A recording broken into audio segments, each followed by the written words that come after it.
Hey everybody, what's going on? Coming for a little update. It's been a little while.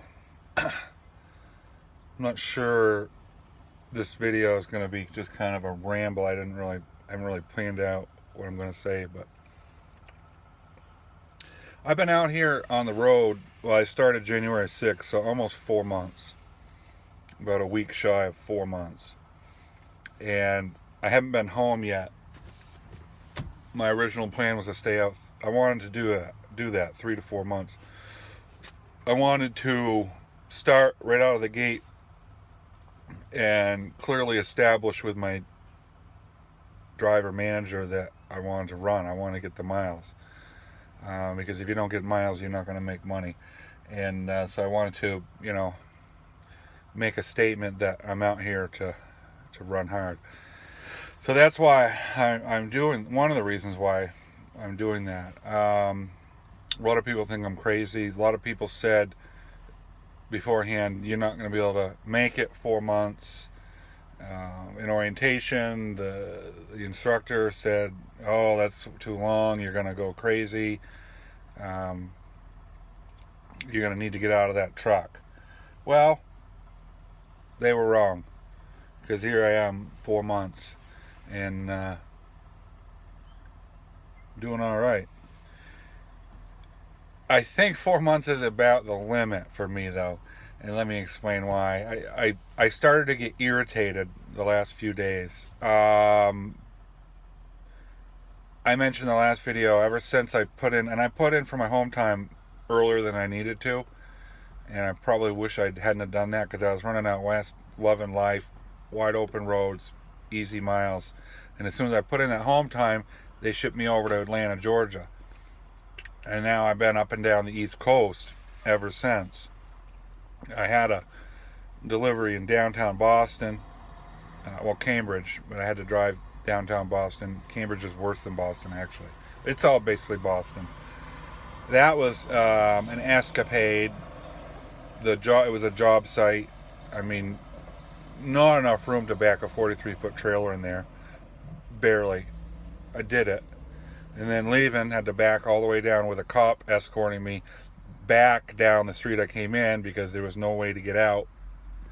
But that was all right. It was a notch in my belt, but starting to digress. What irritated me last week?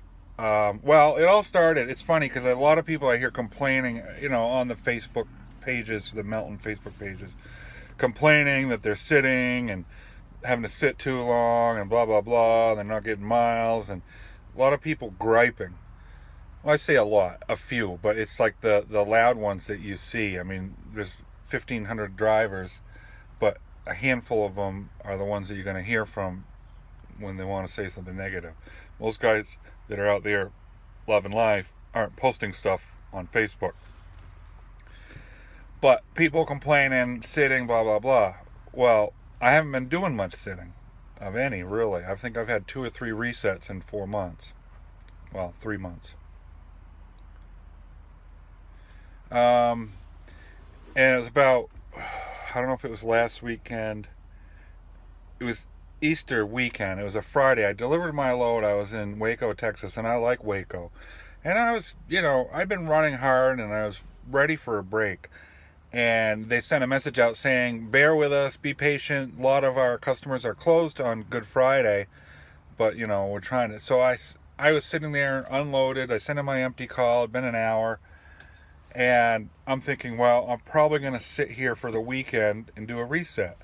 And I'm fine with that. I've been running hard. I take a break. I'll get a ride around Waco, check out the town. So I got a hold of my driver manager, and I told her, I says, I'm just sitting here. I said, I don't mind sitting, I don't mind doing a reset. I just want to know, should I head to the truck stop or whatever. And another half hour goes by. Bam, here comes a load assignment. And this was in the morning, but the pickup wasn't until 10 p.m. that night in Dallas. and it was a 3-stop load. I had already done this load with my trainer back in January, and my DM responded. She goes, "Oh, you just got a load, sorry." And I says, "Yeah, load from hell, lol."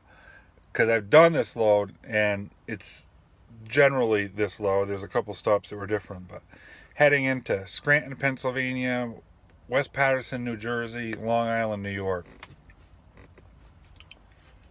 And 3 stops means that you've got to tarp it, untarp it at your first stop, then retarp, then go to the second stop, untarp, retarp, and then untarp. So it's a lot of extra work. You get paid for it, but it's just, it's not a lot of fun. So it kind of got me in a bad mood, But I did it. Scranton sucked. West Paterson sucked. I didn't hit nothing. Long Island, New York, and I ran hard to get everything early, delivered early. And then I was sitting in New York. This was just Wednesday. Now I'm supposed to be home Monday. And I'm thinking maybe they're going to send me home. Deadhead me. It's like 200 miles. And I've heard them, I think sometimes they deadhead people 200 miles to get them home. So I'm just irritated because I hate dealing with the city. The city, New York, New Jersey, so much traffic. You don't make money as a truck driver when you're driving up in there, as a company driver when you're getting paid cents per mile, because you just can't put on the miles. I mean, you sit there in traffic for hours and only go 20 miles. And it's just, people are obnoxiously rude, and I don't like the city. I can't stand it. Oh no, I'm in such a bad mood for 2 days straight of that crap. So I'm thinking, well, maybe I'll just go home. So I'm thinking, and then, nope, I get a load. Go down to the port in Camden, New Jersey, which is even worse. Well, it turned out it wasn't so bad. It's a crappy town. I mean, it looks like you're in a war zone. There's empty buildings all over the place. But as far as driving in there, it was fine. I mean, it wasn't difficult. But the process there at the seaport, or whatever you call it, it's a port where they bring stuff in on ships, took a long time, several hours, because you got to get an escort. It's all this 9/11 laws they passed after 9/11, I guess. So, and that load headed to Wisconsin. Here it is, Wednesday. I'm supposed to be going to Massachusetts, going home in 5 days, and they're sending me to Wisconsin. So that kind of irritated me. And I says, whatever, I guess maybe they got a load that comes from Wisconsin straight back to Massachusetts. So yesterday I get unloaded in Wisconsin. I send them an empty call. Actually, before I even got unloaded, and usually I have to wait, but this time they sent me a pre-plan beforehand, which is what I usually am wishing that I would get so I can plan. But this pre-plan was for a load picking up in Wisconsin, going to Texas for Tuesday morning at 1 a.m. And I immediately called my DM. I said, "Did you guys forget that I'm supposed to be home Monday? This load's going to Texas." She goes, No, we didn't forget. You're going to repower. Well, you'll probably repower is what she said. And because I never been through this, Oh, okay, all right. I calmed down. I didn't get mad. I wasn't belligerent with her or anything, but inside I was a little frustrated, and so I calmed down. I said, okay, that makes sense. So I got that load picked up, and I get a notice of repower information telling me to come down here. I'm in Melton, Illinois. I'm supposed to meet up with a guy that I assume it's a guy. It's another truck driver. It could be a woman. I'll be honest. I don't know what the name is. I haven't seen the person. I just have a truck number. Supposed to swap loads, and then they're going to take my load to Texas, and I'm going to take their load to Massachusetts. Perfect for Monday. I'm going to get home. Melton is actually going to get me home on Monday, the day I requested a month ago. And I didn't, there's no guarantee they're going to get you home on the day you ask, but they're actually going to do it. So they're coming through, and leading up to it, I just had a negative feeling. I was being pessimistic, thinking they're not going to get me home. I'm going to end up driving to Texas or who knows where, and it'll be several days late. And I'm going home to turkey hunt, and opening day is Monday, and I'm ready for a break. 4 months, I'm ready for a break, so I'm looking forward to it. And I just had a negative outlook, just assuming the worst. So then when I got that, I said, you know what? I shouldn't have been negative, because I'm going to give Melton a chance. And they're coming through. Now, here's the rest of the story.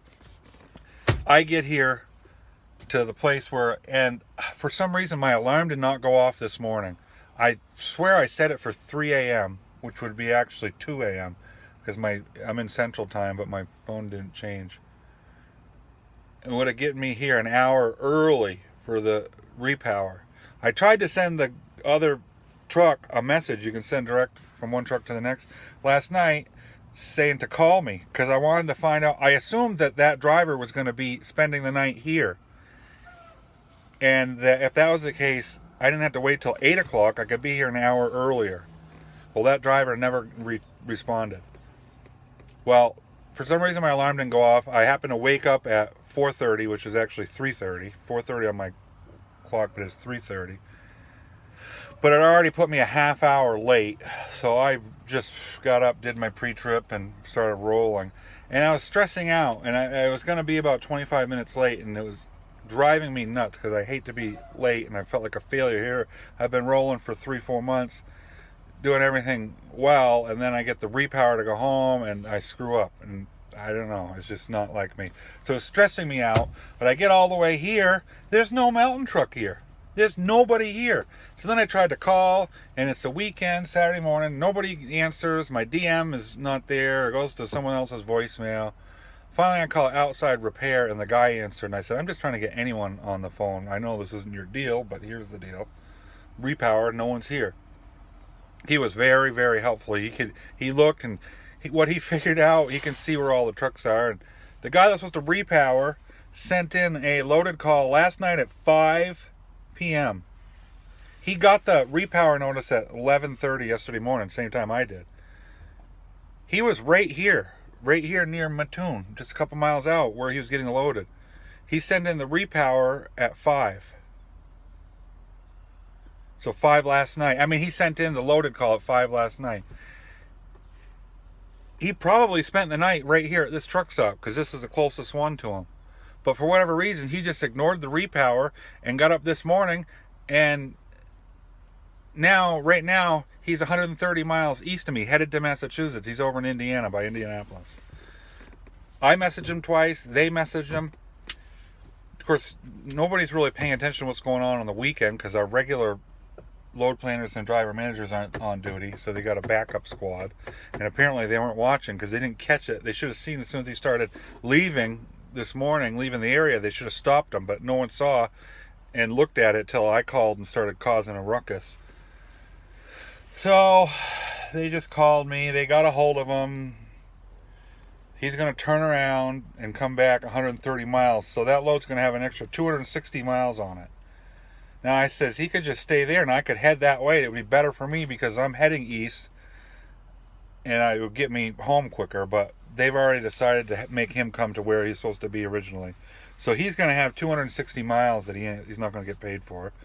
And Melton's burning fuels that they're not making money.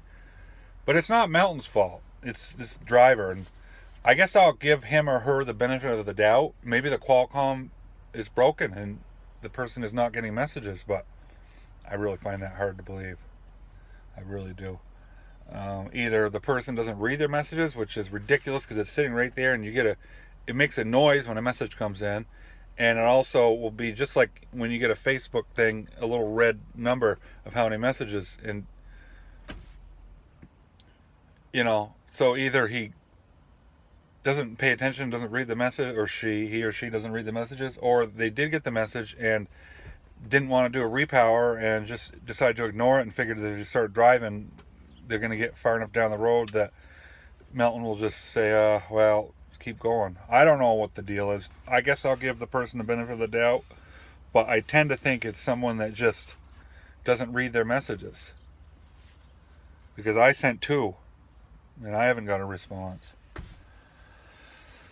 So, not Melton's fault. I'm not frustrated. What it's going to do, it's shortening... Well, it's going to mean that when I shut down tonight, it's going to be later than I wanted it to be because I'm losing over 2 hours, 3 hours. But in the long run, I'll still make it in the same time. It's just going to be later tonight. So that's that. Rambling on. Something that really pepped my mood last night. I got a message from Melton, the driver scorecard for the month of March. I got one for February, which was my first month driving on my own, and I was number 2 in my fleet. But at the time, I was in the baby fleet, they call it. It's the beginner's fleet. When you first start, they put you in a special fleet where the driver manager is expected to do more. So they have a smaller fleet. I think there was 46 in that fleet, and they're just, helping you along. They know that they're gonna need to do more managing in the beginning. So being second in that fleet really didn't mean anything to me. A bunch of rookies, so I'm second amongst one fleet of rookies. Big deal. I was 300 and something for the whole 1,500 trucks in the whole company. So I says, well, that's pretty good for my first month. I'm in the top 5th of all the drivers, 300 and something out of 1,500. So I'm in the top, what's that, 20%? I think that's right. But 300, I was hoping I'd be better than that. Obviously, I got room to improve.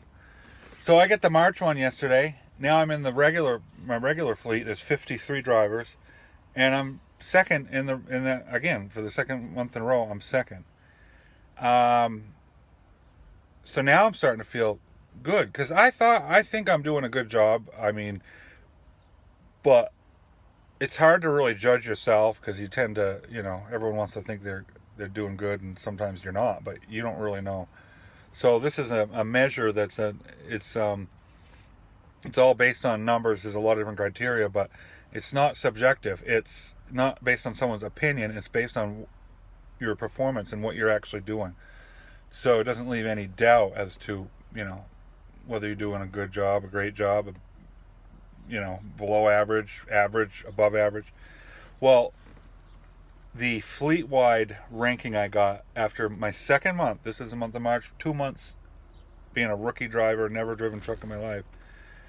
Out of 1,502 trucks, I was ranked number 24. 24 out of 1,502 trucks. That made me feel good last night, and I got that at a perfect time.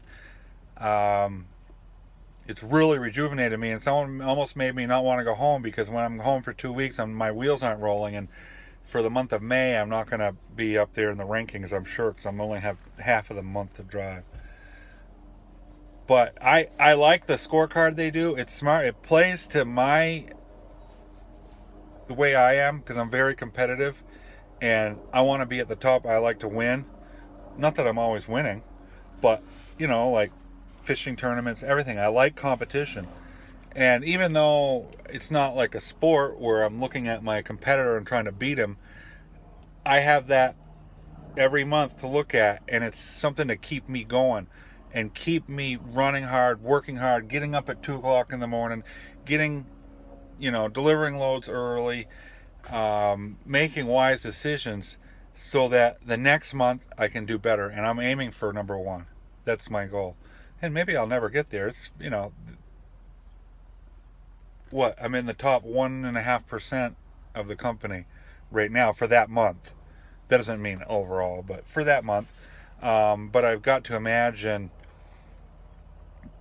there's very little difference between number 1 and number 24, and you've got a lot of guys right there in that top couple percent that are all very close. So to actually get up to number 1 is going to take it's going to be difficult. It's going to take some luck, I think, because I don't control what loads I get. I don't know. Probably sounds like I'm bragging, and I am a little bit, just because it feels good. And I said on the Facebook post I posted last night, and I'll say it here, that, honestly, if I can do this, anyone can do this. It's really not that hard. There is a mental aspect to it, which I enjoy. I believe to be successful, I've mentioned a lot of things in other videos. I will add that I think there's a mental component to it, and when I say mental component, not just making wise decisions, but it reminds me a little bit of deer hunting when I'm in a tree stand in the Northeast, where you don't see a lot of deer, and it's a grind, and you spend day after day after day and hour after hour, and it's mentally challenging to do that, to sit in a tree stand and endure all the different elements, the cold weather, the wind, all that, and the fact that you don't see a lot of deer, but to be able to grind that out day after day after day.